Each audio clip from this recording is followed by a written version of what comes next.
गांव का निवासी हूँ, खेती करता हूँ। पहले आपका वोटर कार्ड जाएगा, उसके बाद आपका राशन कार्ड जाएगा, उसके बाद आपकी जमीन अदानी और अंबानी को दी जाएगी।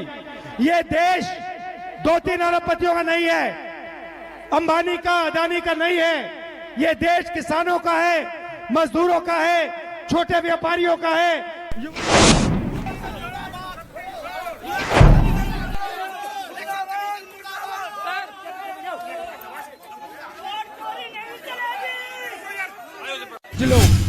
एक दिन ऐसा आएगा जब यहां पे बिहार में और दिल्ली में इंडिया गठबंधन की सरकार होगी, फिर हम आप तीनों को देखेंगे, कार्रवाई आपके खिलाफ करेंगे। और हम बिहारी लोगों का वोटवे काट देना है, कटने देना है।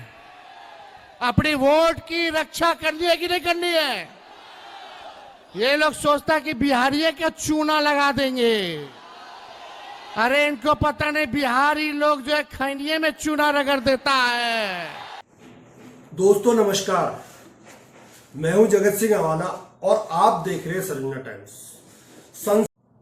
संसद में विपक्ष की जवाब पर केवल संविधान और संविधान का हनन करता हुआ चुनाव आयोग और संसद के बाहर वोट चोर गद्दी छोड़ के नारे लगाता हुआ विपक्ष जब बंद कमरे में बैठक करता है तो चुनाव आयोग के खिलाफ महाभियोग प्रस्ताव का लाने का प्रस्ताव रखता है। इन सब के बीच जब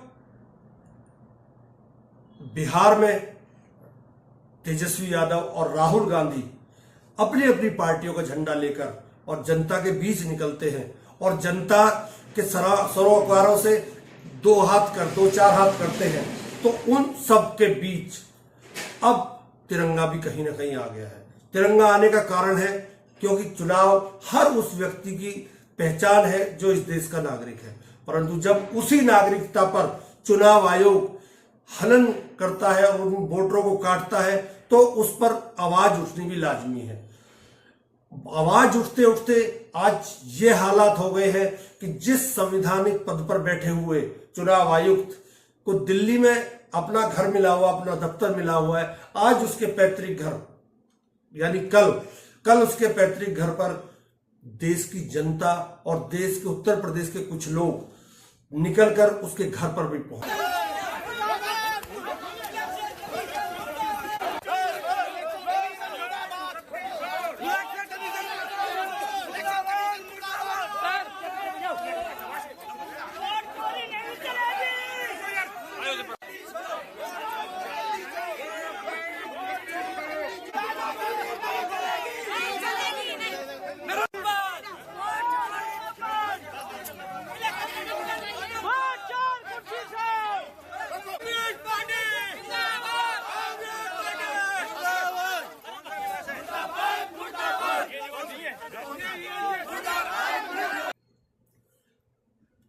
ये पहला मौका है, ये पहला अध्याय है जो इस देश में काला अध्याय लिखा जाने वाला है, जिसमें विपक्ष सक्रिय हो गया है। विपक्ष कह रहा है कि आप जो कर रहे हैं वो संविधान के तहत नहीं है, आप संविधान का उल्लंघन कर रहे हैं, संविधान को तोड़ रहे हैं। संविधान के उल्लंघन करते करते आपने देखा होगा कि जब भी किसी बीजेपी शासित राज्य में चुनाव होता है तो वहां किसी जो विपक्षी दल है उसकी कोई बात सुनी नहीं जाती है, वो लिख के देता है और उसकी बातों को अधिकारी सिरे से खारिज कर देते हैं। किसी अधिकारी का आपने इस दौर में बीजेपी शासन में किसी अधिकारी का ट्रांसफर होता है नहीं देखा होगा। उल्टा अगर वो विपक्ष को दबाता है तो उसका सम्मान के साथ या तो रिटायरमेंट होता है या उसे ऊंचे ओहदे पर पहुंचा दिया जाता है। इन्हीं सब परिस्थितियों को देखकर विपक्ष ने अब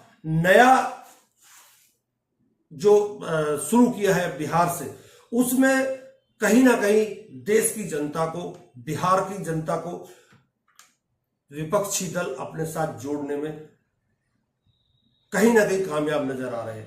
जब वहां रैली होती है, जब वहां लोगों के सवाल उठते हैं तो तेजस्वी यादव और राहुल यादव उन सवालों का जवाब देते हैं और उन्हें अब समझाते हैं कि किस तरह से आपके अधिकारों का हनन ये सरकार कर रही है। इन तीनों से मैं कह रहा हूं, आप एक बात समझ लो, मोदी जी की सरकार है वो सब ठीक है। तेजस्वी जी ने कहा आपने बीजेपी की मेंबरशिप ले रखी है, आप बीजेपी के लिए काम कर रहे हो, मगर एक बात समझ लो, एक दिन ऐसा आएगा जब यहां पे बिहार में और दिल्ली में इंडिया गठबंधन की सरकार होगी, फिर हम आप तीनों को देखेंगे। और हम बिहारी लोगों का वोटवे काट देना है, कटने देना है। अपनी वोट की रक्षा करनी है कि नहीं करनी है? ये लोग सोचता कि बिहारी का चूना लगा देंगे। अरे इनको पता नहीं बिहारी लोग जो है खैनिये में चूना रगड़ देता है और यहाँ का एक एक बच्चा तीखी मिर्ची का काम करता है।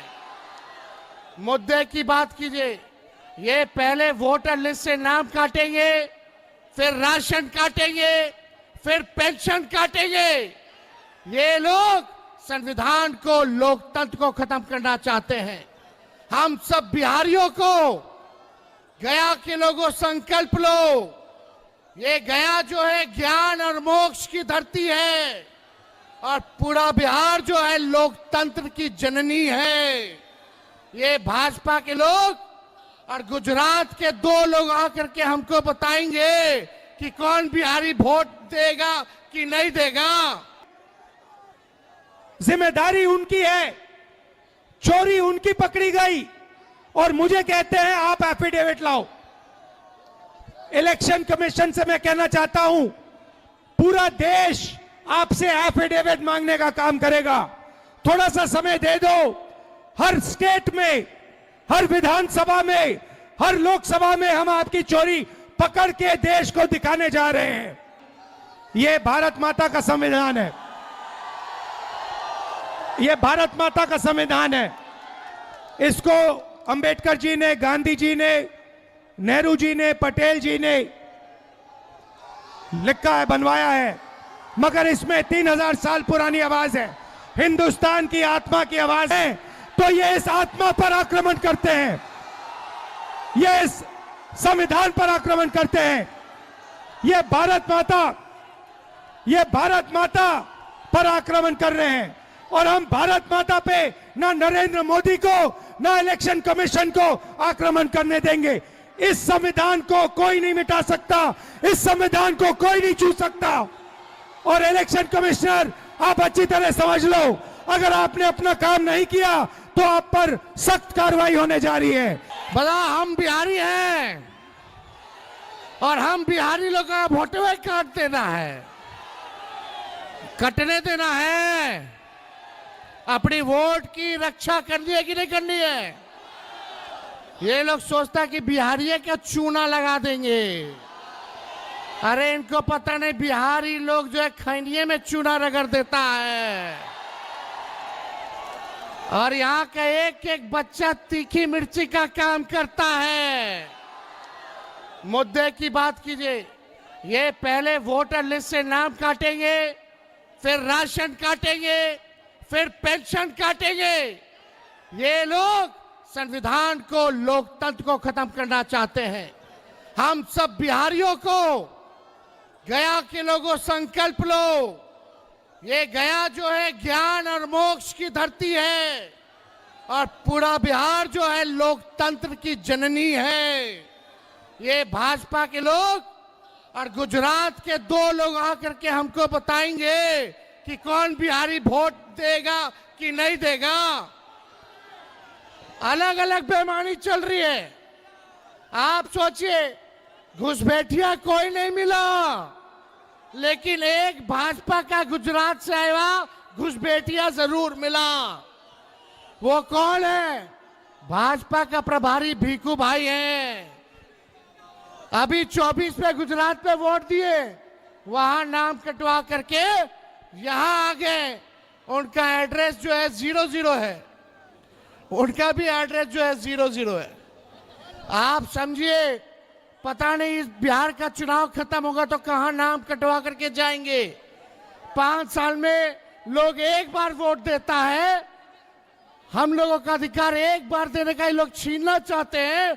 आई भाजपैया सब 5-5 साल में 10-10 वोट मार रहा है। इन लोगों को सबक सिखाना है कि नहीं सिखाना है? अब मुख्यमंत्री जी तो अचेत अवस्था में हो गए कि नहीं?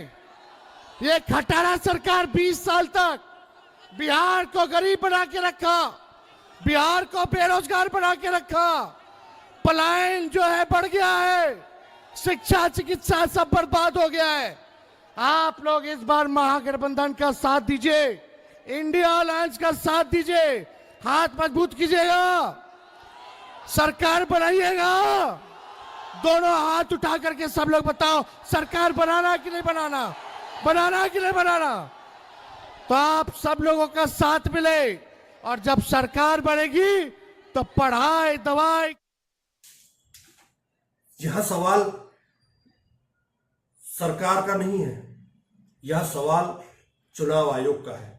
चुनाव आयोग घिर चुका है। चुनाव आयोग जहां राहुल गांधी से एफिडेविट मांगता है, वहीं कल अखिलेश यादव आ जाते हैं और कहते हैं कि मैंने 2023 में 18,000 एफिडेविट दिए थे। उन एफिडेविटों का क्या हुआ? इस पर चुनाव आयोग चुप्पी साध लेता है। अब जो चुनाव आयोग ने जो प्रेस कॉन्फ्रेंस की, और उस प्रेस कॉन्फ्रेंस से ऐसा प्रतीत होता है कि चुनाव आयोग एक बार फिर से घिर गया है और उसने घेरने का रास्ता भी खुद को दे दिया। क्योंकि एक तरफ तो एफिडेविट वो राहुल गांधी से मांग रहा है, परंतु बीजेपी के अनुराग ठाकुर से वो एफिडेविट नहीं मांग रहा। तो काले अध्याय से निपटने के लिए अब बीजेपी, आपको याद होगा कि पिछले दिनों जगदीप धनखड़ बीजेपी का कितना पक्ष लेते थे, बीजेपी की बातों को बढ़ा चढ़ाकर कहते थे, परंतु ऐसा क्या हुआ कि अचानक उनकी तबीयत बिगड़ गई और उनसे इस्तीफा ले लिया। तो क्या चुनाव आयुक्त की भी तबीयत बिगड़ने वाली है? उनसे भी इस्तीफा ले सकती है बीजेपी।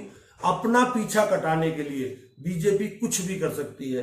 विपक्ष ये मान के चल रहा है अगर अब इस बार हम चूक गए, इस बार हम इस मुद्दे को नहीं आगे ले पाए तो हमारी राजनीति खत्म हो जाए। क्योंकि विपक्ष जानता है कि अगर इसी तरह से चुनाव की लिस्ट बनती रही, चुनाव की सूची बनती रही, चुनाव की जो वोटर लिस्ट है वो बनती रही, तो हमारा वजूद खत्म हो जाएगा। ये वजूद की लड़ाई लड़ रहा है विपक्ष। और कहीं ना कहीं ये देश की जनता भी अब समझ रही है कि जब चुनाव ही चोरी होने लग गया है, जब चुनाव में धांधली इस तरह से हो रही है, तो विपक्ष रहेगा कहां, या देश की जनता की आवाज आखिर सुनेगा कौन? सवाल ऐसा भी है कि कभी आपने ऐसा नहीं सुना होगा कि देश की जनता किसी मुद्दे पर सरकार के खिलाफ ना खड़ी हुई हो। तो क्या अब सरकार के खिलाफ इस मुद्दे पर देश की जनता खड़ी होगी? क्योंकि आप जानते हैं, मैंने कल भी बताया था कि देश में केवल एक अधिकार आपके पास ऐसा है जो अमीर और गरीब के बीच की खाई को पाटता है, वरना तो बहुत लंबी खाई इस समय अमीर और गरीब के बीच आ चुकी है।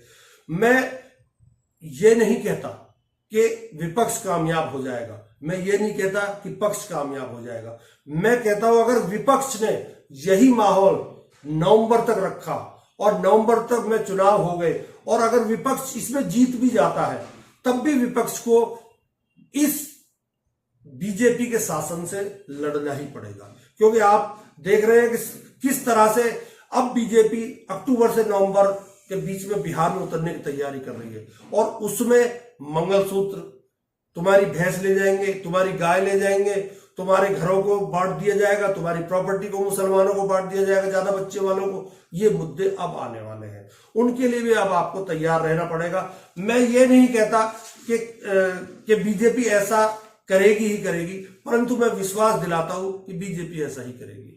जहां तक तेजस्वी का सवाल है, तेजस्वी कह रहा ने बोला, आपने सुना अभी कि तेजस्वी कह रहा है कि ये प्रधानमंत्री चूना लगाना चाहते हैं, बिहारियों को चूना लगाना चाहते हैं, बिहारी खैनी में चूना रगड़ देता है। ये कहीं ना कहीं एक बेहतरीन बात निकलकर सामने आई है। चुनाव आयोग समझ जाए, वरना हम सत्ता में आए तो देख लेंगे। इस तरह की बात भी राहुल गांधी अब करने लगे, खुले मंच से करने लगे और जनता के बीच खड़े होकर जनता से बात कर रहे हैं। किस तरह बात की? गांव का निवासी हूँ, खेती करता हूँ। ऐसे बिहार में लाखों लोग हैं जिन्होंने वोट दिया, वोटर लिस्ट में नाम था और उनका नाम वोटर लिस्ट से काट दिया गया। भाई और बहनों, इलेक्शन कमीशन और बीजेपी के बीच में पार्टनरशिप चल रही है। ये मिलकर वोट चोरी कर रहे हैं। इस बात से आप सहमत हैं? बिहार इस बात से सहमत है? ये आपका अधिकार है, संविधान आपको ये देता है, इसके लिए आप लड़े हो, आप मेहनत करते हो और ये नरेंद्र मोदी, अमित शाह और इलेक्शन कमिश्नर मिलकर आपसे छीन रहे हैं। और मैं, तेजस्वी और यहां जो बाकी नेता खड़े हैं, हम उनसे कहना चाहते हैं कि हम आपको बिहार का एक वोट नहीं चोरी करने देंगे, एक वोट नहीं चोरी करने देंगे। भाई और बहनों, महाराष्ट्र, हरियाणा, मध्य प्रदेश, ये चुनाव इन्होंने चोरी किए हैं। महाराष्ट्र में 1 करोड़, तकरीबन 1 करोड़ नए वोटर लोकसभा के साथ, लोकसभा के बाद जादू से ये पैदा कर लेते हैं। लोकसभा में हम जीतते हैं और नए वोटर के आने के बाद बीजेपी स्वीप करती है। हमने इलेक्शन कमीशन से पूछा ये नए लोग कौन हैं, इलेक्शन कमीशन जवाब नहीं देता। हमने उनसे कहा वीडियोग्राफी दिखाओ, कहते हम वीडियोग्राफी नहीं दिखाएंगे, कानून बदल दिया। और अब बिहार में नए तरीके से वोटर चोरी, SIR, ये आपके आंखों के सामने, देश के आंखों के सामने अब नए तरीके से चोरी कर रहे हैं। हम इन्हें चोरी नहीं करने देंगे। भाई और बहनों, पहले आपका वोटर कार्ड जाएगा, उसके बाद आपका राशन कार्ड जाएगा, उसके बाद आपकी जमीन अदानी और अंबानी को दी जाएगी। ये देश 2-3 अरबपतियों का नहीं है, अंबानी का, अदानी का नहीं है। ये देश किसानों का है, मजदूरों का है, छोटे व्यापारियों का है, युवा। वहीं तेजस्वी ने भी कहा कि हम बिहार में वोट चोरी नहीं होने देंगे, चाहे आप कुछ भी कर लीजिए। खैर, जो चुनाव का अधिकार है और जो चुनाव होना चाहिए, अगर चुनाव आयुक्त ने गलत काम किया है तो उसके खिलाफ महाभियोग का प्रस्ताव आना ही चाहिए। और उम्मीद कर रहा हूं कि शायद इस सेशन में तो नहीं आ पाएगा क्योंकि किस तक है, परंतु दूसरे सेशन में तो आ ही जाएगा। वहीं दूसरी तरफ विपक्ष आज शाम तक अपने उपराष्ट्रपति पद का प्रत्याशी भी घोषित कर सकता है। आप इसी से अंदाजा लगा सकते हैं कि सहमति नहीं बनी। सहमति कहां बनेगी, क्यों सहमति बनेगी? जब विपक्ष के खिलाफ ही सरकार खड़ी हो जाएगी, विपक्ष को खत्म करने के लिए चुनाव आयोग को ले आएगी, विपक्ष को खत्म करने के लिए ईडी को ले आएगी, सीबीआई को ले आएगी, सब सारे संयंत्रों को अपनों को लगा देगी, तो कहां विपक्ष आपके साथ खड़ा होगा? सोचने वाली बात है। परंतु मैं आज इतना जरूर कहूंगा कि अगर आपका चुनाव का अधिकार छिन रहा है, आप जाग जाइए। पूरे देश की जनता जाग रही है। आगरा, उत्तर प्रदेश से लेकर बिहार तक और बिहार से लेकर तमिलनाडु और केरला तक केवल एक ही शोर है कि अपना वोट आप बचाइए। चुनाव आयोग आपकी वोटों को काटने के चक्कर में लगा हुआ है और अगर वोट छीनती है तो आपके कई और अधिकार भी आपसे छीने जा सकते हैं। सोचकर देखिए। मैं ये नहीं कहता कि ज्ञानेश कुमार के खिलाफ महाभियोग प्रस्ताव आएगा तो वो हटाई दिया जाएगा, परंतु इतना तो मैं कह सकता हूं कि ज्ञानेश कुमार की तबीयत जरूर बिगड़ने वाली है। आप देखते रहिए, मेरी बात को ध्यान रखिएगा। ज्ञानेश कुमार भी जगदीप धनखड़ होंगे और ये भी गायब हो जाएंगे जगदीप धनखड़ की तरह, जिस तरह जगदीप धनखड़ गायब हुए हैं। उससे पहले भी कई लोग गायब हुए हैं, मैं उनका जिक्र आज नहीं कर सकता। मैं केवल आपसे आपके अधिकार की बात कर रहा हूं। आप अपने अधिकार के लिए जाग जाइए। ये आपके पास अच्छा मौका है। विपक्ष आपका साथ दे रहा है, आप विपक्ष का साथ दीजिए। नमस्कार, बहुत बहुत धन्यवाद।